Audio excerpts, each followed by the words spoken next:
आपको बताते हैं माँ पाठ जो है आपके क्लास 10 का हिंदी का पाठ है, ठीक है ना। आपका वर्णिका का पाठ है माँ। इसके लेखक जो है ईश्वर पेटेलकर हैं, ठीक है ना। एक गुजराती भाषा में लिखे थे, गुजरात के थे और गुजरात के कथाकार रह चुके थे, ठीक है ना। एक गुजरात के कथाकार हैं ईश्वर पेटेलकर, एक माँ पाठ को लिखे हैं। इस माँ पाठ में किस तरह से पारिवारिक जीवन में आपकी घटनाएं घटती हैं, परिवार में किस तरह से स्थितियाँ उत्पन्न होती है, उस सभी के सभी स्थितियों को बताया गया है, ठीक है ना।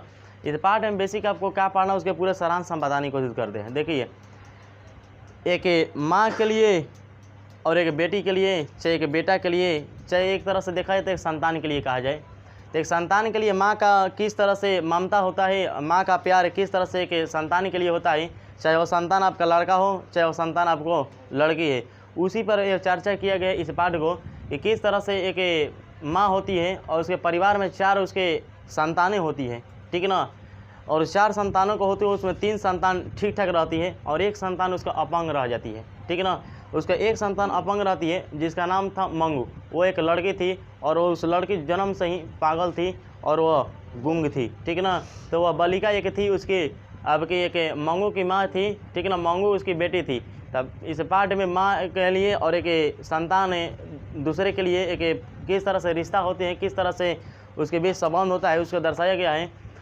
तब माँ के जो उसकी माँ थी उसके 4 संतानें थीं और चारों के चारों संतानों में से 3 संतानें जो थी ठीक ठाक थी, मतलब कोई उसमें अपंगता नहीं था। लेकिन एक जो थी उसके एक लड़की वो मंगू, जिसका नाम था मंगू, वह मंगू जो थी बचपन से ही जन्म से ही वो पागल बालिका थी और गूंग बालिका थी। तो उसके किस तरह से परिवार के स्थितियाँ, उसके परिवार के किस तरह से व्यवहार, किस तरह से संबंध, किस तरह से उसके माँ के लिए और किस तरह से मंगू के लिए किया जा रहा है, इस पाठ में जानकारी दिया गया है, ठीक है ना। देखिए किस तरह से घटना घटती है। मंगू जन्म से ही पागल थी, पागल बालिका थी और गूंग बालिका थी। तो इस तरह से जान जाइए कि कोई भी आपको अपंग रहता है, कोई भी आपका बालक हो चाहे बालिका हो अपंग रहता है, तो उसके किस तरह से घरों में दुखों को झेलना पड़ता है, किस तरह से सबके ताने सुनने पड़ते हैं। सभी को ताने को सुनने के बाद लेकिन एक माँ होती है जो कभी ताने नहीं सुनाती है, क्योंकि माँ का ममता जो होता है एक संतान के लिए क्या होता है एक माँ ही जानती है, और जिस संतान से प्यार किया जाए वो संतानें जानती है। तो ये बात यही बात बराबर अपने घर में एक अपंग तेरी ममता से जो गहरा हो ऐसा तो सागर कोई नहीं, मेरी माँ के बराबर कोई नहीं। कि मंगू अपंग थी जिसके कारण से वो पागल थी, ना अपना कुछ ध्यान रख पाती है, कहाँ सोते हैं, कहाँ टट्टी करते हैं, कहाँ क्या करते हैं, कुछ नहीं जान पाती है, क्योंकि वो मानसिकता से प्रॉब्लम थी और गूंग थी, बोल भी नहीं सकती थी कि हम अब क्या करें, खाना भी खाएं कि क्या करें, कुछ नहीं कर सकती थी। उसे खाना भी खिलाना पड़ता था, कोई भी चीज़ उसके कराना होता था तो कह नहीं पाती थी, उसके महसूस पर किया जाता था। तो सभी के सभी जो काम करने वाली थी तो उसकी माँ थी, ठीक है ना। लेकिन किसी तरह से अगर देखा जाए कि घर में संतानें जो होती हैं तो माँ के छोड़ के सभी संतानें जो थी उस पर अलग तरह के व्यवहार करते थे। सब लोग कहते थे कि ये गूंग जो बालिका है इसे कब तक ऐसे रखा जाएगा, इसे कहीं ना कहीं गौशाले की तरह, कहीं गौशाला जिस तरह से गाय रहती है उसमें गाय को ले जाकर छोड़ दिया जाता है, इसी तरह से इसको भी गौशाला की तरह ले जाकर छोड़ दिया जाए। उसके घर के संतान जो थे, उसके मंगू की माँ जो थी, उस मंगू के माँ के जो आपके संतानें थी 3 संतानें, उसके द्वारा ये कहा जाता था कि आप इसको कहीं ले जाएगा गौशाला की तरह, इसे भी क्या कर दीजिए, छोड़ दीजिए और वहीं पर ये रहेगी। तब ये बात आती है, तब वो कहती है कि जब हमारे संतान होते हुए जब आप लोग इस तरह से बातें कहते हैं तो अगर किसी गौशाला की तरह लेकर छोड़ देंगे तो उसका व्यवहार इसके प्रति कैसा होगा, क्योंकि वो तो संतानें पैदा नहीं किए हैं और आपके उसके भाई बहन कोई नहीं है, तब वहाँ पर किस तरह से व्यवहार किया जाएगा। तो खुद सोचिए, बातें बताती है मंगू की माँ अपने परिवारों के लोगों के साथ में, ठीक है ना। तो इस तरह से फिर नहीं मानती है तो अपने बेटी के साथ में रहती है, मंगू उसकी बेटी है और मंगू अपने बेटी के साथ में लेकर रहती है और उसके सभी पालन पोषण, सभी उसके तौर तरीके, किस तरह से खाना खिलाना होगा, पहनाना होगा, कपड़े पहनाना, किस तरह से सभी काम करना होगा, सभी के कामों को करती हुई चलती है।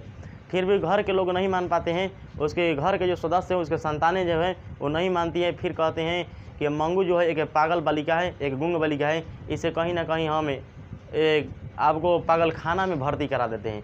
तब बात आ जाती है गौशाला के छोड़िए, और बात आ जाती है पागलखाना में भर्ती कराने की। संतानें उसकी जो थी, उसके संतानें घर के लोग, उसके भाई बहन जो थे, मंगू के भाई बहन, देखिए किस तरह से भाई बहन का भी प्यार उसका देख लीजिए कि किस तरह से, अगर माँ जो होती है वही होती है जो केवल प्यार कर सकती है पूरा भरपूर, बाकी तो दुनियादारी ढोंग मचाया जाता है कि किस तरह से भाई बहन को होते हुए भी परिवार नहीं किया प्यार नहीं किया जा सकता है, क्योंकि माँ का प्यार जो होता है एक अलग तरह का प्यार होता है। तो इसके संतानें जो कहते हैं कि भाई बहन उसे कहते हैं कि इसे पागलखाना में ले जाकर भर्ती कर दिया जाए, क्योंकि इसका पालन पोषण जो होगा, ढंग से इसका देख रेख हो जाए, वो सभी के सभी जो होगा आपके पागलखाना में होंगे, क्योंकि वहाँ पर करने वाले एक एक रहेंगे। लेकिन उसकी माँ फिर भी नहीं मानती है, कहती कि नहीं, हम इसको घर पर ही रखेंगे और घर पर ही इसको करेंगे, क्योंकि कहती है कि जब हम इसके संतान को उत्पत्ति करके संतान को अपने, जब हम खुद नहीं कर सकते हैं दूसरे इसको कैसे करेंगे, क्योंकि जब तुम इसके भाई बहन होके भी ऐसे बातें सोचते हो तो दूसरे तो अलगे ही हैं, तो दूसरे इसके किस तरह से व्यवहार करेंगे।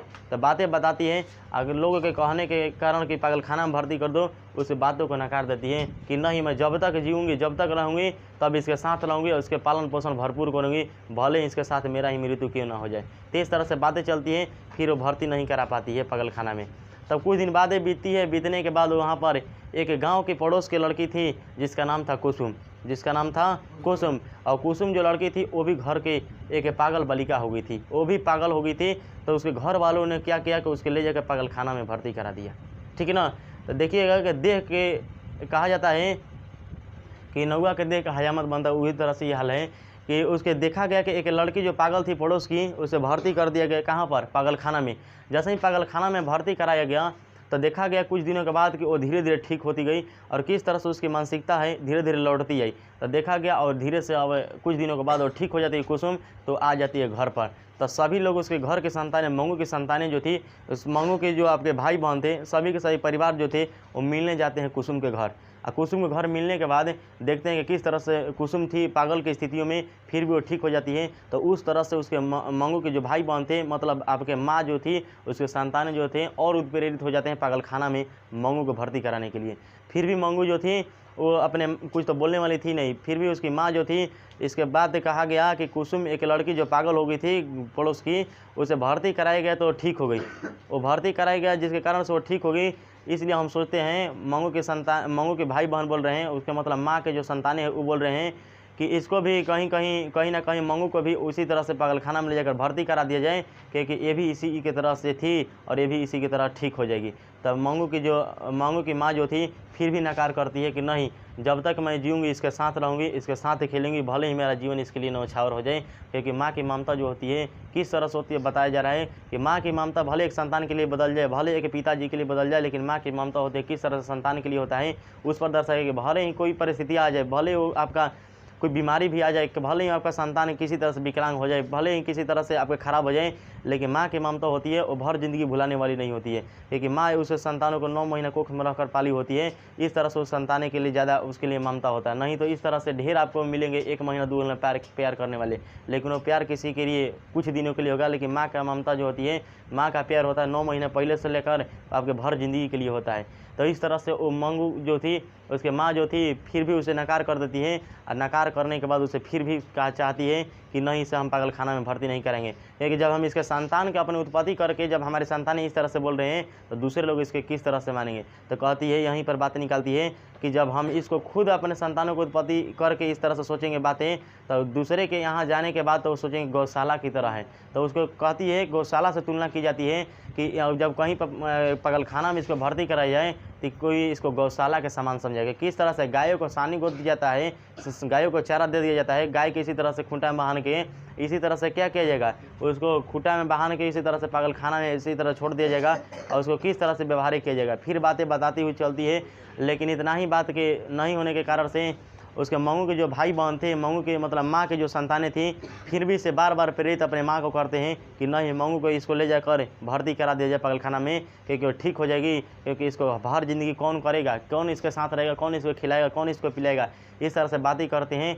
लेकिन फिर भी माँ नहीं नाम लेती है कि नहीं, इसे पागलखाना में हम नहीं भर्ती करा सकते हैं, क्योंकि मेरी संतान जो है, जब इसका हम खुद से पालन पोषण नहीं कर सकते हैं तो दूसरे किस तरह से करेंगे। तो बात नहीं मानने के कारण, जिद करने के कारण से मंगू की जो माँ थी उसको झुकना पड़ता है और उसके संतान ने ले जाकर मंगू को एक पागल खाना में भर्ती करा देते हैं। और पागल खाना में भर्ती जिस दिन रात को कराने के लिए जिस दिन ले जाते हैं, उस दिन उसकी माँ जो थी, मंगू की माँ थी, मतलब उसकी संताने की जो माँ थी, वो रात भर सोती है कि किस तरह से मेरी बेटी जो मंगू है, एक बालक बालिका जो है आपके पागल बालिका, गुंग बालिका, किसी से बातें नहीं करेगी, किसी से बोलेगी नहीं, किसी से समझदारी नहीं है, तो किस तरह से रहेंगी। वो रात भर उस बातों को सोचती है और सोचते सोचते रात भर उसकी सिसक रोती है। और इस तरह से वो खुद ही पागल हो जाती है अपनी बेटी के चाह में कि मेरी बेटी किस तरह से पागल खाना में जाकर रहती होगी, और उसके चाह में अब खुद अपने पागल को बन के तेरा साया मैं तुझको थाम लूं, उठ के रब से पहले मैं तेरा नाम लूं। मैं तो तेरे सपनों के रंग में ढला, तेरी उंगली पकड़ के चला, ममता के आंचल में पला। पागल हो जाती है। यानी कि एक तो पागल थी मंगू, और उसके पागल के साथ साथ ही उसकी माँ भी पागल होगी। कब? जब उसको ले जाकर मंगू को हॉस्पिटल में भर्ती करा दिया गया पागल खाना में, तब। तो इस तरह से जैसे ही भर्ती करा दिया गया पागल खाना में, तो पागल खाना में भर्ती कराने के बाद उसकी माँ का जो पागलपन है किस तरह से देखें, तो पागलपन एक तरह से देखा जाए तो माँ की ममता उसके पागलपन में बदल गया। यहाँ पर देखा जा रहा है कि माँ की ममता किस तरह से एक बेटी के लिए दिखाया गया है, कि माँ की ममता किस तरह से एक बेटी के लिए है, और वही माँ की ममता जो है आज यहाँ पर एक पागलपन के रूप में दिखाया गया है कि माँ की ममता एक पागलपन के रूप में कोई दिखाई न दे रहा है। जब माँ की ममता होती है तो एक पागल की तरह दिखती है, क्योंकि माँ की ममता होती है वो बहुत ही लंबे समय के लिए होती है, परमानेंट के लिए होती है। बाकी सब इस तरह से प्यार करने वाले कुछ ही समय के लिए होते हैं। कारण संदीप कोई समय कहती ना तो वही कुल जानकारी है, बड़ा पूरी रिलेशनशिप तो ही जान ला सुन जा। तो इस तरह से जब भर्ती करा देते हैं, माँ उसके पागल हो जाती है। माँ के पागल होने के बाद वो फिर मंगू को क्या किया जाता है कि मंगू के इस तरह से पालन पोषण की शंका रहती है कि मंगू को पालन पोषण कोई नहीं कर पाएगा। तो इस तरह से मंगू की माँ जो होती है पागल हो जाती है। तब मंगू फिर आती है, और तब मंगू के आने के बाद से उसके घर के लोगों को किस तरह से रखा जाता है, फिर वह मंगू आ जाती है घर पर।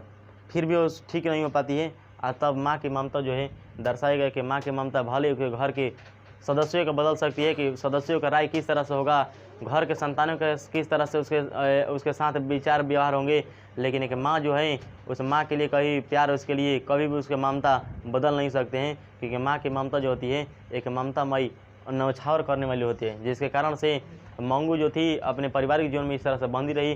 फिर भी उसके बंदी रहने के कारण से भी उसकी जो संतानें थी अनेक तरह के ढोंग मचाए, अनेक तरह के उसके व्यवहार किए, अनेक तरह की शिकायतें की। नहीं माँ तू इसके लिए छोड़ दे, क्योंकि ये एक पागल है, एक क दिन तक तुम इसके साथ रहेगी, लेकिन फिर भी उसे नहीं छोड़ने के लिए कहती है, क्योंकि माँ की ममता को दर्शाया गया कि माँ की ममता किस तरह से एक बेटी के लिए हो गया। इसी तरह से बताए थे पिछले पार्ट में ढाते विश्वास में कि माँ के लिए प्यार जो होता है एक बेटे के लिए किस तरह से होता है, एक बेटी के लिए किस तरह से होता है। इस पार्ट का यही पूरा का पूरा सारांश था। ठीक है बाबू, मिलते हैं नेक्स्ट क्लास में।